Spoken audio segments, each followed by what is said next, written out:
तोड़ने के लिए जाना।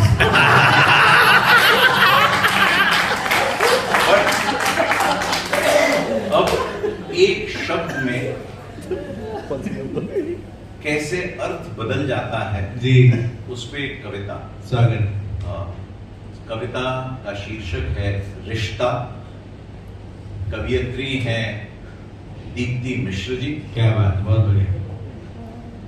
और ध्यान दीजिएगा कब एक शब्द में पूरे कविता का अर्थ स्वागत तो बदलता ही है, परंतु हमारी मानसिकता के बारे में भी कविता क्या कहता है, कविता क्या कहती है होना चाहिए।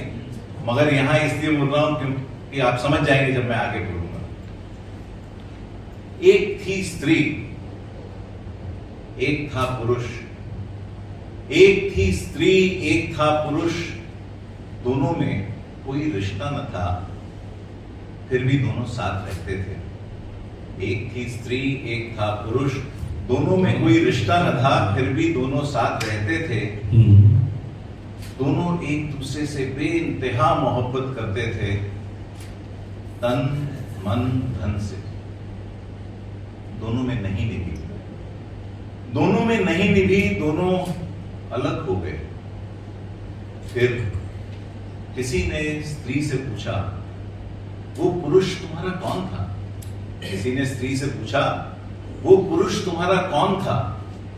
स्त्री ने कहा, प्रेमी जो पति न बन सका। किसी ने पूछा उस स्त्री से कि वो पुरुष तुम्हारा कौन था? स्त्री ने कहा, प्रेमी जो पति न बन सका। किसी ने पूछा पुरुष से, वो स्त्री तुम्हारी कौन थी? किसी ने पूछा पुरुष से, वो स्त्री तुम्हारी कौन थी? पुरुष ने कहा, रखेल। अच्छा, बहुत बढ़िया। जैसे मैंने कहा, एक शब्द में जो लग रहा था बड़ा रोमांटिक पोएम है, कहां से कहां चला जाता है और लोगों की मानसिकता कैसे दर्शाता है। अविनाश जी को बुलाइए।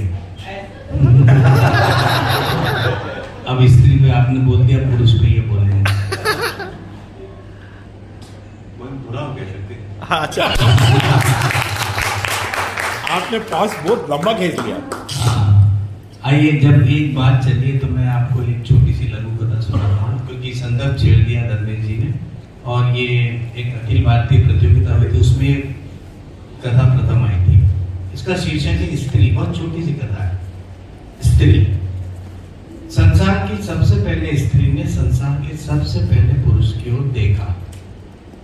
संसार की सबसे पहले स्त्री ने संसार के सबसे पहले